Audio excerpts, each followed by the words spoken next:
What does it take to build a real estate partnership that lasts? One that's built to endure all types of markets, to serve all types of clients, and to stand the test of time. Some of the components, like shared vision and values and great people, are pretty intuitive, but others, like valuations, management agreements, and unified brands, are a little bit less so. Mike Hines joins us to share lessons learned in partnering with Scott Oyler to form Oyler Hines, an incredibly productive team. The value of EOS in getting the foundation right. Early signs that forming a partnership makes sense. Getting the financials and leadership right. Tripling your branding budget, but still having it be the best money you've ever spent. Plus tips on per agent productivity and selling new construction. Right now with Mike Hines on Real Estate Team OS. No matter where your business is today or where you want to take it, you'll get there faster and more profitably with an operating system. Welcome to Team OS, your guide to starting, growing, and optimizing a real estate team. Here's your host, Ethan Butte. Mike, thank you so much for spending time talking about these episodes within your leadership team. Thank you for spending time with me to make an episode yourself. Welcome to Real Estate Team OS. Ethan, it's awesome to be here. Of course, I'm excited to be on here because I literally listen every single week, and I know we've talked about that a little bit, but I was just telling you, I hope I don't screw this up. I hope it's a value add to everybody, and thanks for having me aboard. Yeah, I know it will be, just based on our previous conversations and some of our email exchanges. Not to be too indulgent right off the top, but so I can produce a better show, and maybe so that someone who's newer to the show can orient themselves. Like, what is it that you all are looking for and finding in these conversations as you're building Oyler Hines? We talk about this quite a bit is unfortunately there's not a whole lot of other groups and teams that are exactly similar to us out there, right? So we can only take pieces from others and learn from others, and your network only goes so far. So what you're doing kind of with Real Estate Team OS is we're able to hear teams all across the country and the world, and we're able to dive into like certain issues maybe at that time that are really, really relevant to us, because it changes from quarter to quarter. We have different issues. So it's nice because we can actually pull in just experiences that they're going through, and it might only be 5% of what they chose to do that we can pull in that affects us. But what's so nice is you get to hear every single week, you get to hear somebody's new story, what's important to them, how they do business, and make it your own. So it's nice because other than masterminds, other than reading, other than taking outside industries into our world, there's not a whole lot of places that we can land and figure out what we're doing and hear from other experts that do things better than we do. So we really appreciate it. We really listen every single week. So thank you. Thank you for that. And like you spoke a little bit to kind of one of the ways I think about it a couple different ways. One is it's the How I Built This of real estate. I love How I Built This. It's a great show. I'm a big fan. Yes. And then the other one is kind of, everyone talks about the power of being in the room, like being in the like masterminds, but that's X number of times a year. If you're really lucky, it's, a call a week or a call a month. But, in general, it's not as steady as here's a steady stream, constant stream of different people for doing different things at different sizes, at different stages of the journey. So really happy for that feedback. So where we always start. So I'd love to know from you, Mike, what is a must-have characteristic of a high-performing team? I thought about this a lot, and I've actually been having this conversation quite a bit, even before you asked this question and before we even, obviously every episode starts this way, but I'd say the number one most important aspect is shared values. And I'd put at 1B is shared vision.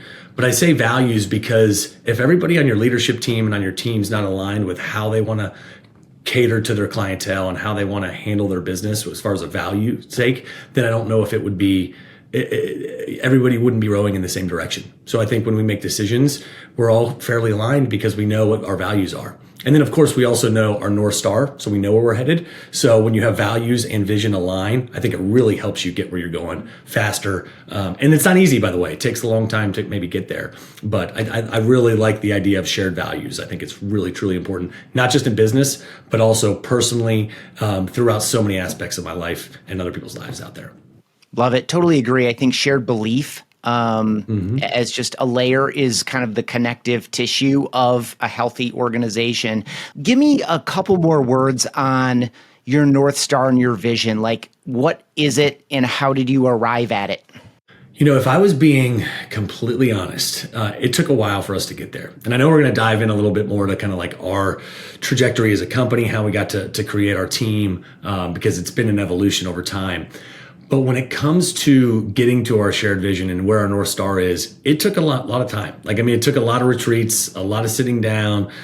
We had to talk with not just our leadership team, our operations team, but our agents, who many of which have been with us for a long, long time. Some of our family members, so they've been with us the entire time that we've been around.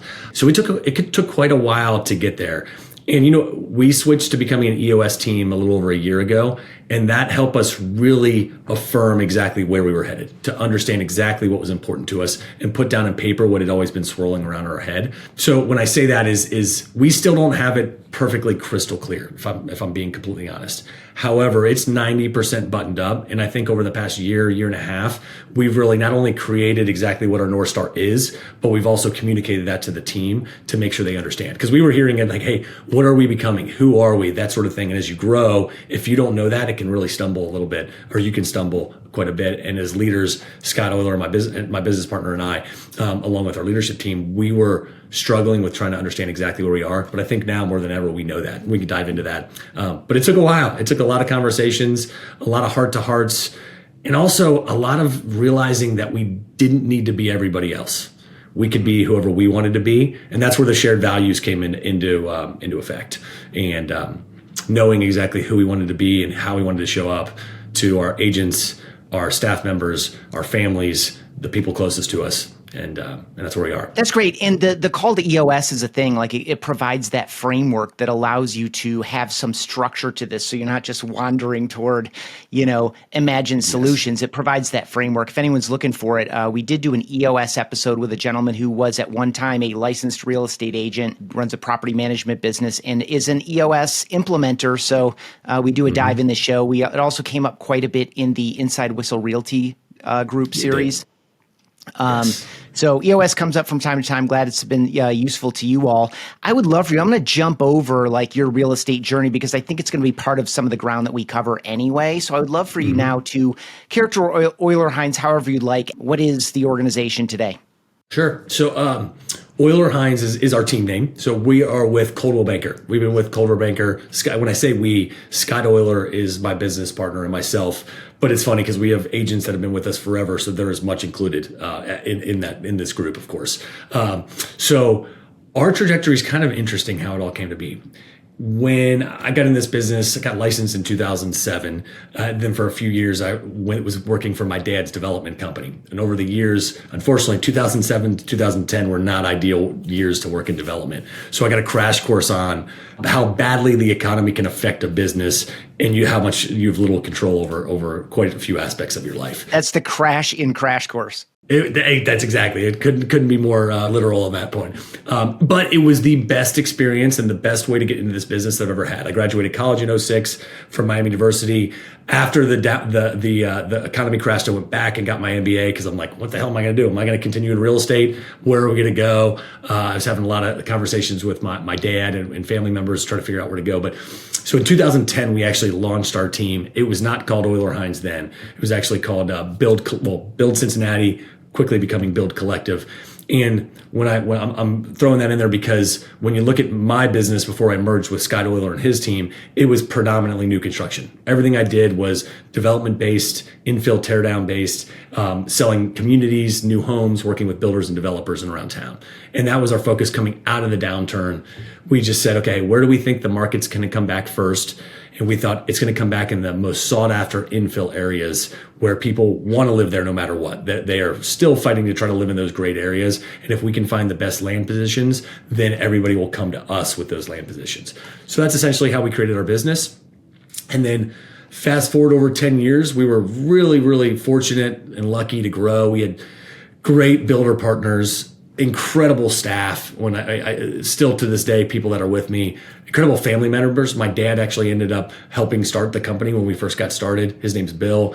He's been the foundation of my career. If I didn't have him, I feel so fortunate to have him. And we'll get into Scott because his dad worked with him for a long time too. But my brother, just my mom, she was in real estate. So we just grew like a great group of people. And over the next 10 years, the company grew and, we were riding the wave of the real estate industry, making more mistakes than, doing the right things half the time.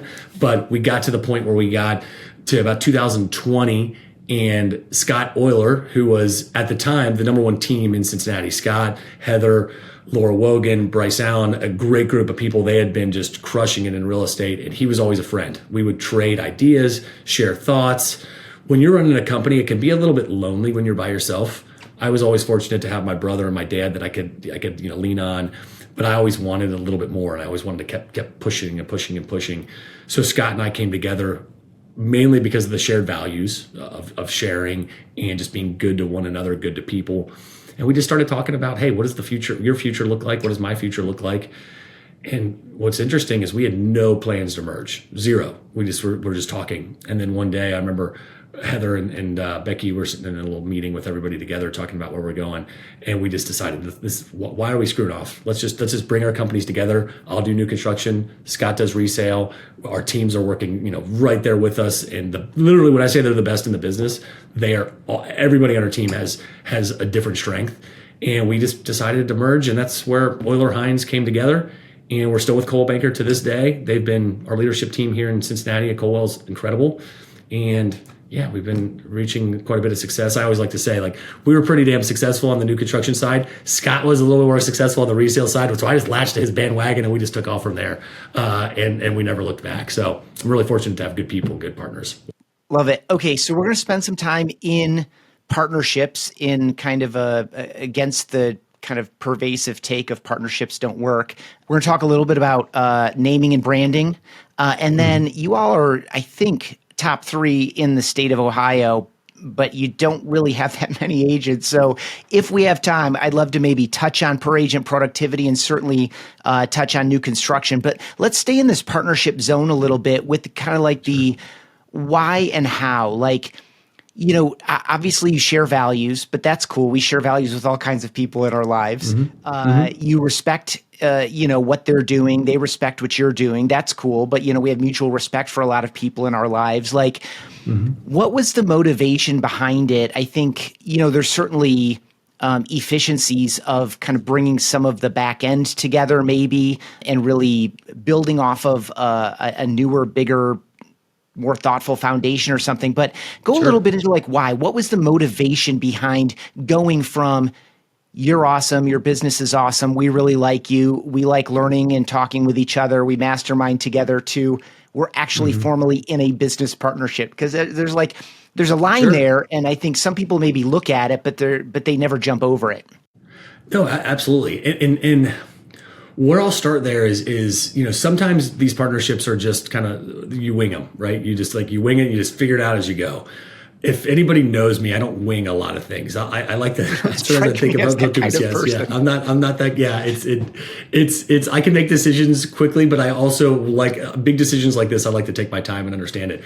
So Scott and I dated for a while. We really didn't I even understand that we were going towards trying to become a partnership and a team. Scott loves to say, and you just hit on this, is let's start with the why. What's the why behind this whole thing? So when we look back at our why, when we first started sitting down and talking about something more than just kind of sharing ideas, it was, hey, why don't we share some services? It's expensive to run a team, when it comes to operations, marketing, all this sort of thing. And unfortunately, we always had huge aspirations, but we couldn't afford to just bring anybody and everybody on we wanted, right? So we thought, hey, as you get bigger, you have the luxury of hiring better talent, people that have been in the business a little bit longer. You just have more, the more business you do, you have more discretionary funds to use as you need to use, right? So that started crossing our mind to say, hey, if we came under one umbrella, or at least maybe a back end umbrella to where we had shared these services, we could really grow and leverage that. That quickly went into, well, gosh, we don't overlap a whole lot. Scott handles resale. I handle new construction. I don't like resale, I'll be honest with you. I'm not great at it. I can figure it out, and I work hard, so we'll do a damn good job, but it wasn't my focus on a day-to-day basis.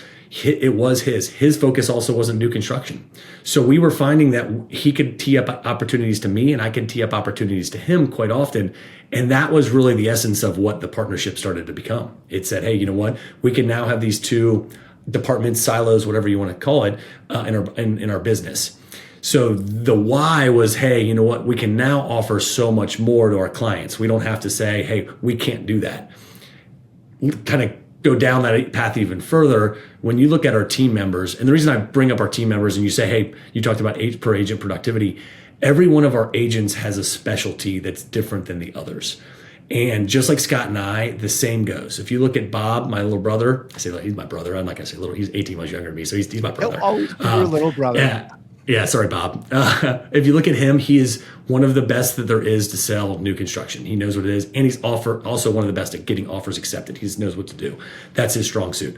Laura is great at giving people the confidence to make a decision, to know what to buy, and to give them the information. That Bryce is the ultimate. Handyman's the wrong word, but just the ultimate. Just he understands the foundational components and the mechanicals behind a house. So everybody's so different, and I could go and do this for 15 more people. Yeah. Yes. Yeah. And I won't wear you guys out, but I think having everybody have a little bit different position on a bench, it's like a sports team, right? Everybody plays a little bit different position. You also have utility players, but you have that sort of thing. So that's what our team foundationally became built on. Was our tagline. We'll get into branding in a second. Our tagline is make more possible, because everybody can do more. One person can only do so much, and they may be awesome, but they're eventually going to hit a ceiling and they can't burst through it without more support and more help. And that was the essence of what we wanted to do. We wanted to create a team that was able to offer as much as possible to our clientele, and be able to do it at the highest level we can. And that's probably our standard. Our standard is set very, very high when it comes to our processes, our basically the way we treat clients, what we're standing for, hitting on our values. It's set very high. We don't want to just churn deals. Yes, we do a lot of deals, but that's not what we're about. We don't want to lead with the numbers. We want to lead with the client service. So love it. Okay, so I hear shared values. I hear shared standards. I think that matters a lot too. I hear essentially a diversified portfolio of services and expertise. Yes. So that we can serve one client at all the phases of their life, maybe, because we have all these different strengths and they're complementary, et cetera. Two things here before we move into kind of how you did the naming and the branding and the importance of that. One of them is like just the logistics layer of negotiation. Yes. Blending people together. How do you announce it internally? Like just some of the nuts and bolts of if someone wants to go down this road, like what are a couple of things you learned from bringing, essentially creating a blended family, exactly. While both businesses are highly successful and fully in motion. Sure. And then the other one I'd like to hear you out on is any other tips for someone watching or listening to consider whether it's right for them in light of what you've shared already, and again, in light of kind of what you learned in blending the organizations. And that's a good question, because looking back, like we made some missteps, and we do get asked a lot, like, hey, how did your partnership work? Where did it start from? What did you have to do? I'll dive into like some tactical items, because I think sometimes it's helpful. I could talk in serious, like just in high level, but like the first item is evaluation. Like, what is the valuation of my company? What is the valuation of Scott's company? Like that was the very first thing we had to do. So we had accountants that we brought in. Scott had one, I had one, and they sat down on the table together along with us. It's not our strong suit, but we figured it out. We were able to kind of figure out what each was. So we figured that out. So we leveled the playing field, right? We figured out where we each stood as far as that, based on profitability, all of those sorts of things. The next thing we did, which is we actually debated whether this was good money being spent when we did it, because we didn't realize how expensive it was.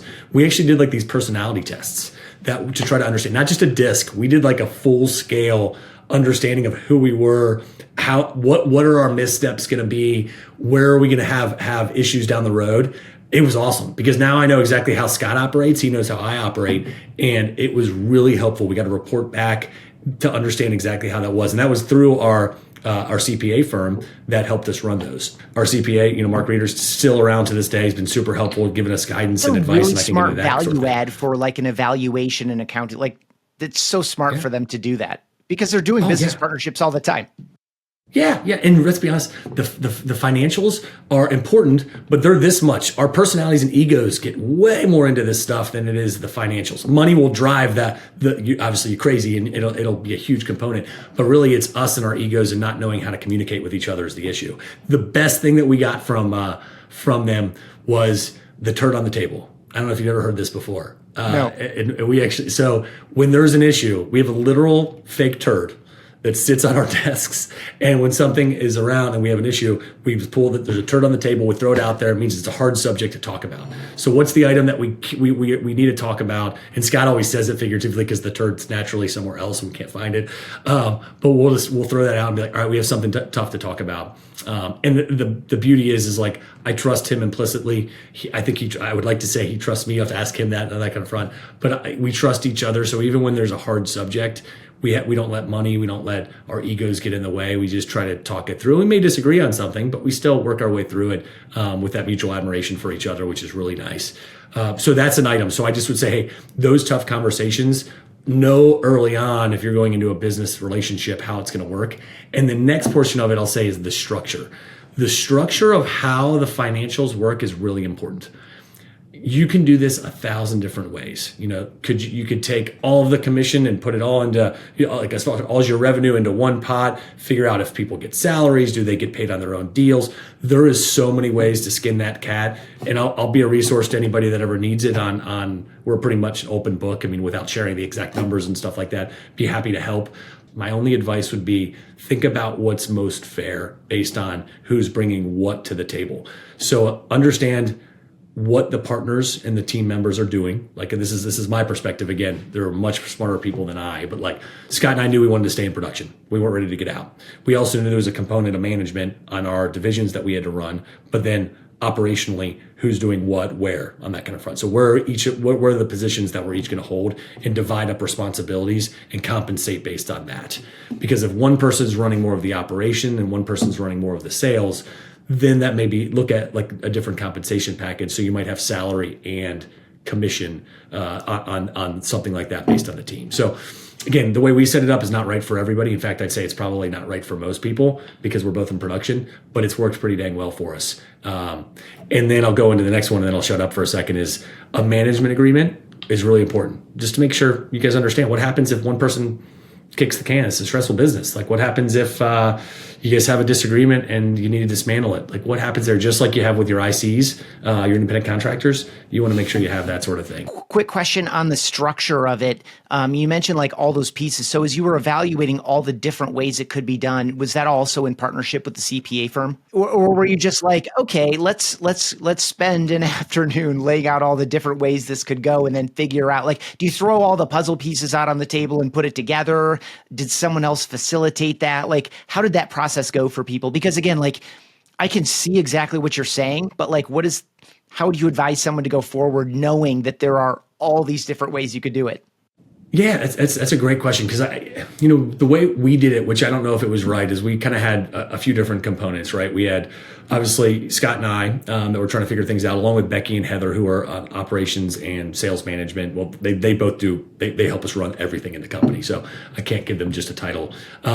But so we obviously had that group. We also had our accountants and CPAs, two of which, by the way, because I had my accountant and Scott had his, to which we eventually had to merge. The third piece was lawyers, just to have an attorney that could help you do that. If I was, again, being honest, we had our operating agreement set up early on day one.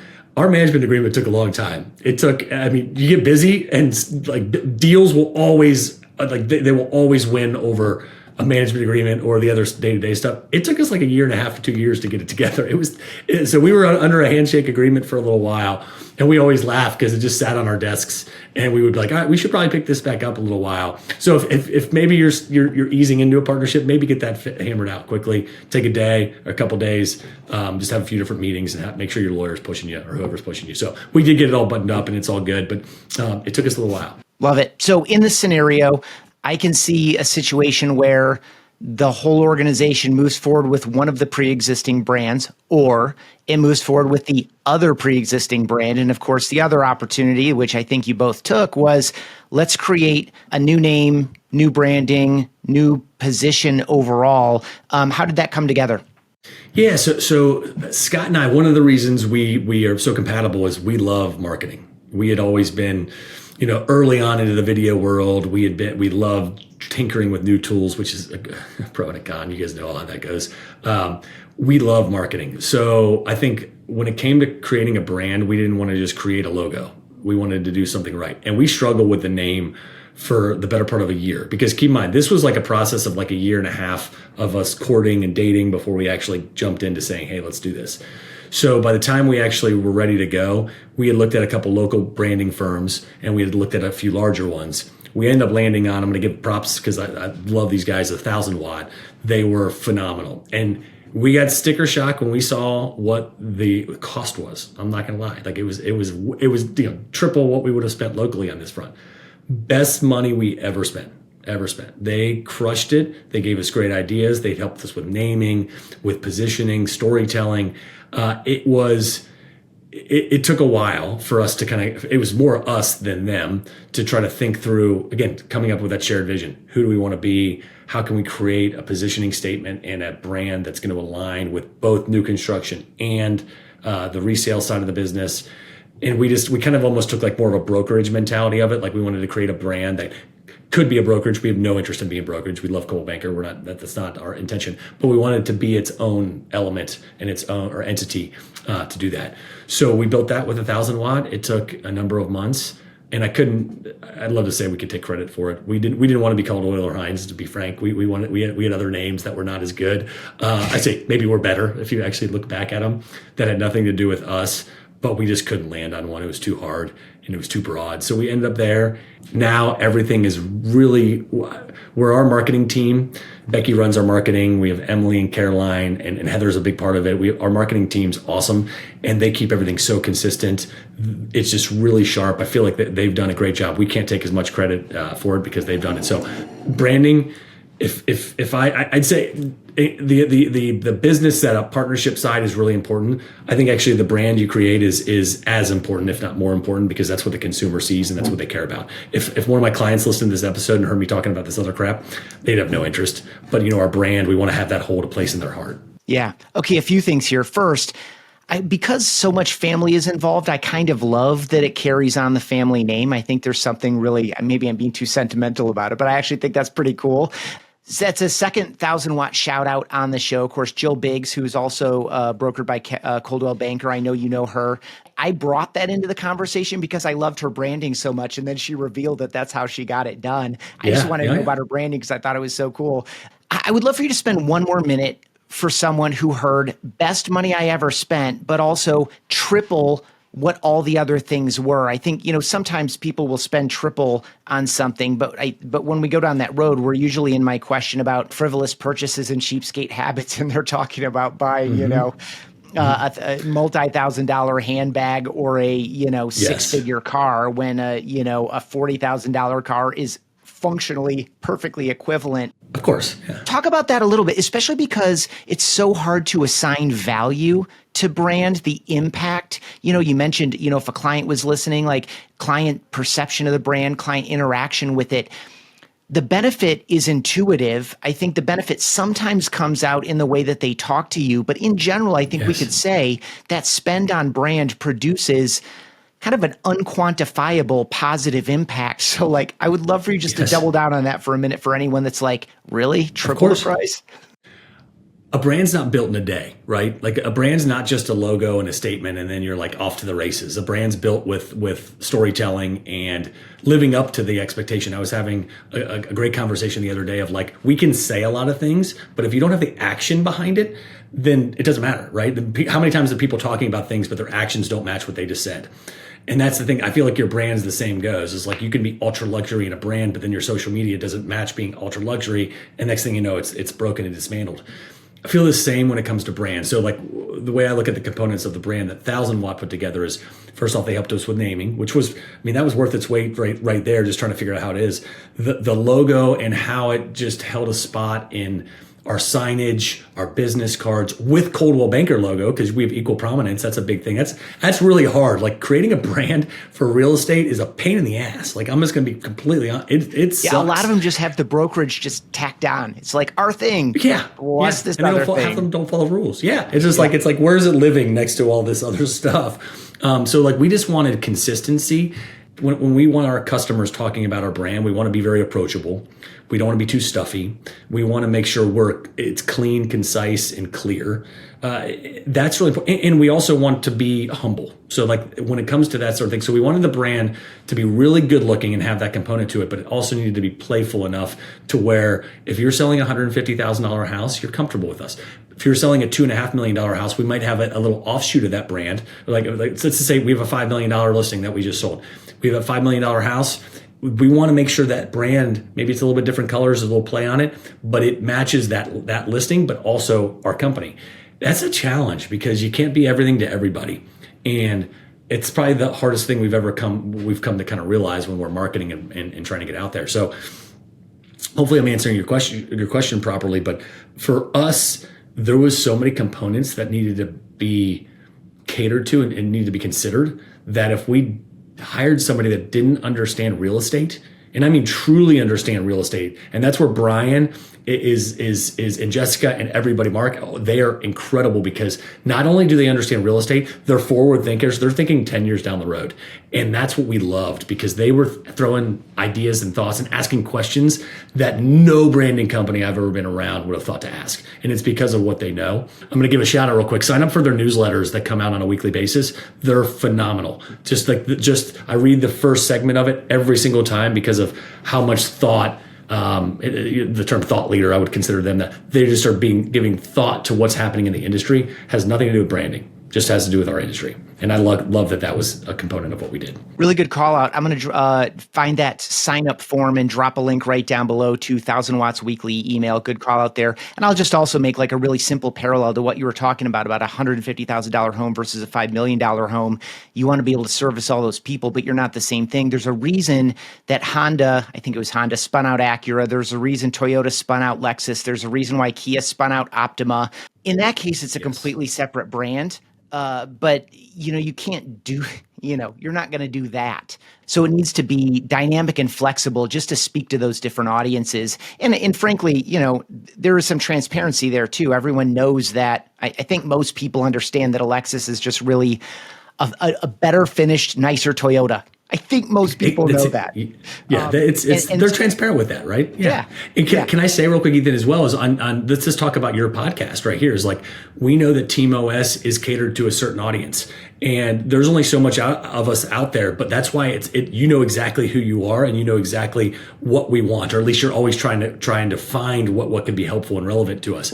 Same goes is like we want to do what you're doing for us to our clientele, right? And if you become everything, then it just dilutes the brand. So you gotta be broad, but you also still have to be refined and directed. And you don't have to show up identically for every single person either. In the case that you can't do what I'm doing, which is thank you for the positive words, by the way, where I'm trying to really understand and cater to a very specific audience. Most people watching and listening can't do that. They have some diversity in their service offering. So you need to just find ways to manage it. And it sounds like you all have done that quite well. Thank you. Per agent productivity, give me a couple of minutes on that. You all are very, very productive on a per agent basis. The only thing I think I've heard so far besides high standards, shared values, just like good people, good tenure, I think not experience is not expertise, but the two of them do have a positive correlation. I think just doing something a long time doesn't make you expert at it, but I think it helps. Sure.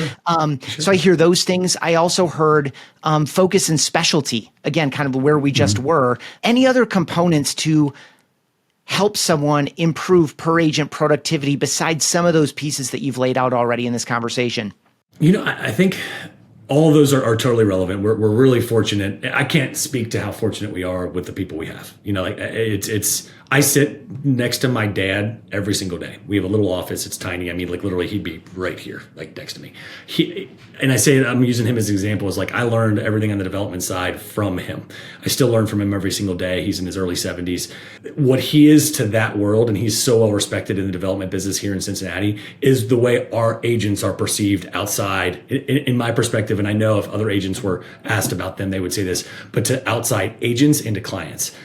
With being so successful and being so good at what they do, they get a confidence, and swagger's the wrong word because I don't mean that. It comes across a little egotistical, but they have the confidence and they know they're good at what they do. And we want to build people that have confidence. They don't need me. They don't need Scott, right? Are we there to assist and answer questions and help and make connections? Of course, but they're good in their own right. And I think that's the best part is they are confident. They are incredibly good and not only good at what they do, but good quality people. Again, coming back to that shared values, they all would make the same decisions that we would make when it comes to if a deal's going awry and we have to do something to help get through it, they would do it. So I say that confidence is really an important thing. And then also the discipline. This business is freaking hard. Like I don't care, unless you're in it, you don't know how hard you're working Fridays and Saturday nights. You're getting calls at 11 o'clock at night sometimes. You're stressed out with your family when you're having dinner because you have to answer back some emails or there's a deal coming in. It's incredibly hard, and the way they handle it with grace and just an overall positive demeanor is fantastic. And that's the kind of people we want to surround ourselves by. We will give anything to those types of people. We've been really fortunate to not have very much turnover too. I'm going to knock on some wood. And if they're watching this, thank you guys, because they're so special, so awesome. And Scott, I know would say the same things. We're so incredibly fortunate as a team to have great people. And I think that's where it is like lean into the greatest of the greats on your team, build up the new ones so they can be greats just like that. Because, we have an assistant program as well where we call it our sales associate. So if you're a high level agent like Laura on her team, she does 50, 60, 70 deals a year. She has a sales associate who's a great agent in her own right, been in the business for a long time. They work together as a team underneath the team, and they do that. So we're trying to offer leverage and that sort of thing, which I know a lot of teams are doing. We've just made our own version of it. So I'll stop because you said just a couple minutes, but I could go on about the team all day long. Yeah, that's great. Well, I guess I will reset you on that, but just in a specific direction. I love the sales associate program and just finding ways to help really productive people continue to be productive. I think that's fundamental to retention in addition to per agent productivity. That's just a consequence of it as well. But sure, yeah. Give me a quick pass on, one-on-one, weekly stuff, monthly stuff, because I hear, when I hear about discipline and consistency and some of these other, key characteristics, it's good if you can find that, but there's also something about developing it. You talked a little bit about that too, like developing and investing in people. Sure. What does that look like functionally, just in terms of meeting cadence and coaching and training? Yeah, it's so that's an area where we've been really consistent over the past several years since Scott and I merged. Scott had a way that he went about it. We had a way that we went about it, and we kind of merged the best of both worlds. So right now we do a weekly staff sales meeting, essentially Wednesdays at 9:00. It's never more than an hour unless something crazy is coming up, where we go through. Basically, it's high level, whatever's happening in the day. We own an event space as well that's connected to it. So we're really fortunate because our team, where our office rolls out into the event space, we all meet together and we chat and we talk a little bit. So everybody there's probably 25 or so people that are there at every meeting. And we just talk about our listings, what's going on in the world today, what's with the real estate industry, talk about any kind of more clerical items that we need to know, items that need to go, learning, that kind of stuff. So that's our hour-long Wednesday sales meeting. Additionally, that we do a bi-weekly or twice a month event, or event's by the wrong word, just a lunch that is called Teamwork Tuesday. So we get together twice a month from maybe 11:30 or 12:30 to 1:30, 2:30, depending on how it shakes out. And we just have a different subject we discuss. We're not an overly we don't have a lot of time to have to get together and feel mandatory. I say mandatory, you can't make it any of the mandatory, but we don't structure that much time together, even though sometimes we'd want more, mainly because our agents are busy and they are out serving clients. So we want every time that they're in the office to be a value add to where they're getting stuff. And it can't be a one size fits all for every agent, because an agent that's been in the business for 1 year compared to Laura who's been in the business for 20 years, they need two different things. So we also have coaching. Scott and I we have conversations with our agents. It's not like official coaching, but we'll be sitting down with them, talking with them. We also have a sales manager that's meeting with quite a few of our agents on a weekly basis to talk through what's going on, what do they need. We're a flex team, so we talk about flex, we talk about pipelines, we talk about those sorts of things. We're a newly oriented flex team. So we go through all of that, and that's it. I mean, it's not more. And then we get together as often as we can, once a month, once every other month, happy hours, fun events. We just did kickball back out here in the field behind our office. So we try to have a little bit of fun too, which I gotta give props to Heather and Jason and Becky and Lauren, because they always plan some fun stuff for us. So it's fun. It's not too much though.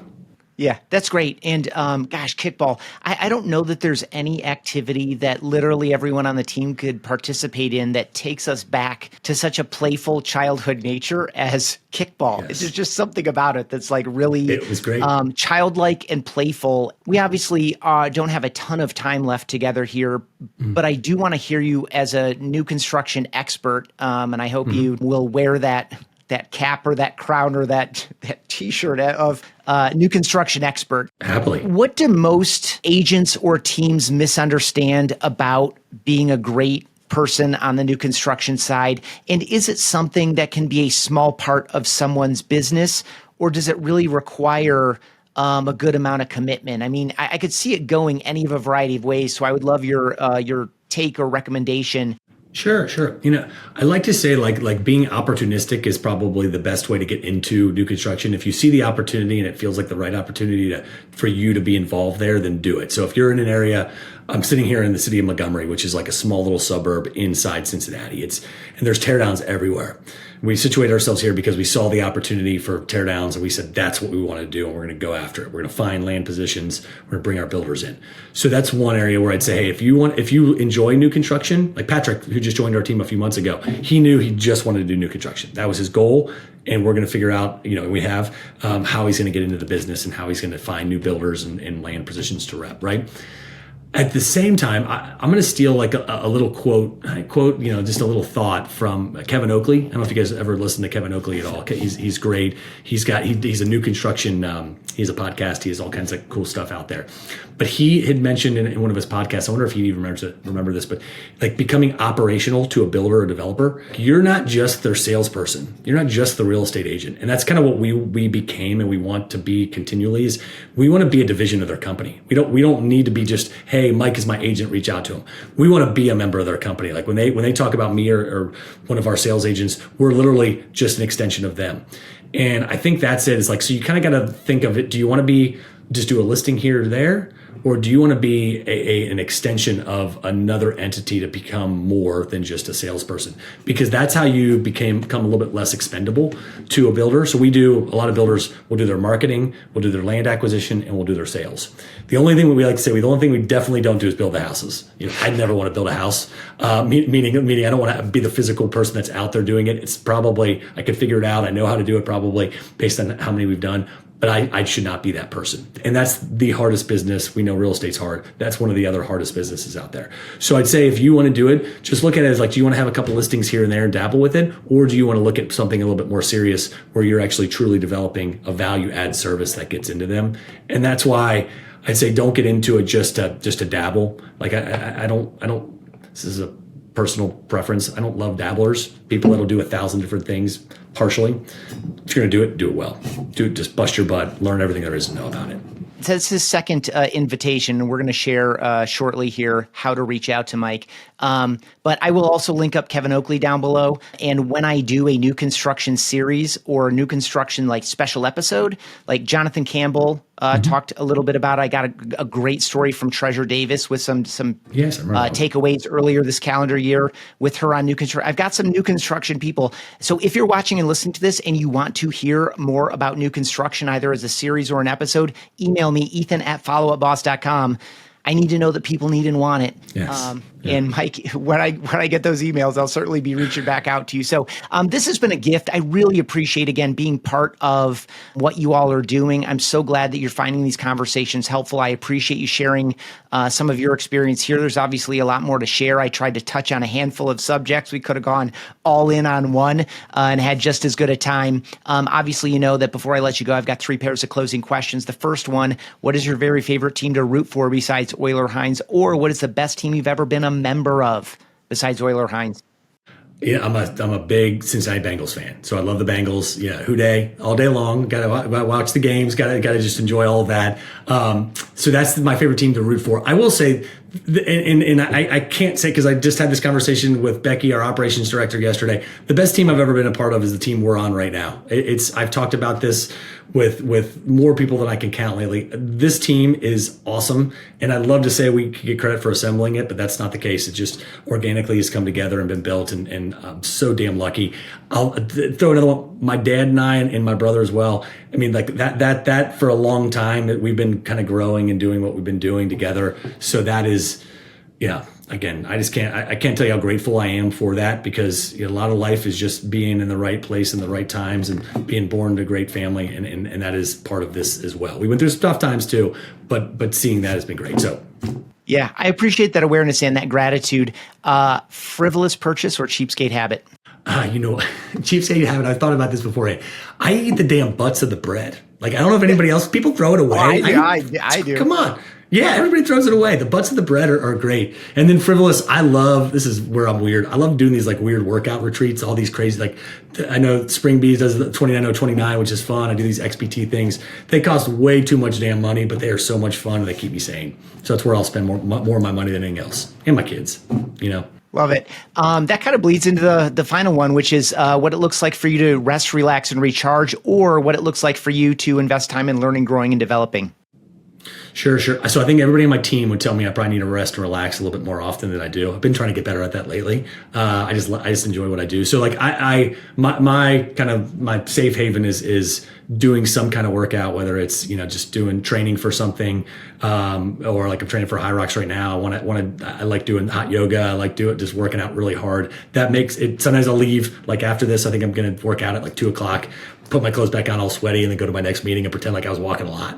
So like that kind of stuff. A little workout is keeps me sane. And then I'll say, listening to your podcast, I do it weekly. There's probably only 3 or 4 podcasts I listen to on a weekly basis. That's how I learn mostly. And I just read. I like to read articles, learn, and I just like to be a sponge. I'm not that smart, so I got to just take credit for other people's things. Like I mentioned you, I mentioned Kevin, just other people's. I'll take credit for everybody else's stuff. Well, I'm just a vehicle to get other people's ideas, and it's a joy and privilege to do it. And I'll just add too, like, folks might look at your lifestyle and the way that you run your day to day and say, this guy doesn't relax. But when I think about relaxing and recharging, for me, it's unplugging my mind from all of the things that I need to get done and things that I focus on and things that come into my view. If I can like unplug, but my body is fully in motion and my muscles are being engaged, like it's still insanely relaxing. It's not like necessarily like an on the beach experience for me. It's like if my mind can be relaxed and like disengaged and I'm just active, to me, that's insanely recharging. Agreed. Everybody does it a little bit different. Some people want to kick their feet up on the couch. That's not me. I can do that at night every once in a while. I need to be moving. Like going for a hike and a long walk is awesome for me. And with or without these in my ear. So I mine's 50-50. I'm right there with you. 50-50, I listen 50% of the time and pop them out and go like follow my own thought or whatever. Or just, let the experience happen. And I'm going to throw something out there. I don't know if anybody's ever heard of the 12-hour walk. It's a guy named Colin O'Grady. If you want something cool, it's just where you take these out, you walk for 12 hours. I haven't done it yet, but I'm going to do it soon. Just something like that. So because we don't clear our mind enough. In our business, we are constantly on this and constantly connected. And it's probably my least favorite part about this business. So finding more ways to detach and be away from it, I think is really, really important for us. I don't do a great job, but I'm working on it. I'm trying. Cool. I'm going to look that one up and link it up down below. And I will say I have done the 12-hour walk. I've summited dozens of mountains. I don't even know how many. And a lot of them are long enough that it does take literally all day. Like you're on your feet for 14 hours. Yes. Anyway, we could keep going. I appreciate you so much. Happy to hear from you anytime. And would love for you. You already offered to connect with people on a couple specific topics. What's the best way for people to reach out and learn more about you? Easiest way to connect with me is just Mike at OylerHines.com. It's OYLERHINES.com. You can follow us on social media, Oyler Hines on Instagram. My Instagram handle's MPHines1. It's all my kids. That's where I post on that kind of stuff. And just give me a call. Look me up on OylerHines.com and give me a holler. I always answer my phone, or I always try to at least. All of that is also listed down below. Appreciate you so much, Mike, and I wish you a great rest of the day. Ethan, I can't tell you how much I appreciate being here. I really enjoyed this. It's always good to have a conversation with you, and hopefully it's helpful for everybody. So thanks, guys. I'll keep listening. Thanks for checking out this episode of Team OS. For email exclusive insights every week, sign up at realestateteamos.com.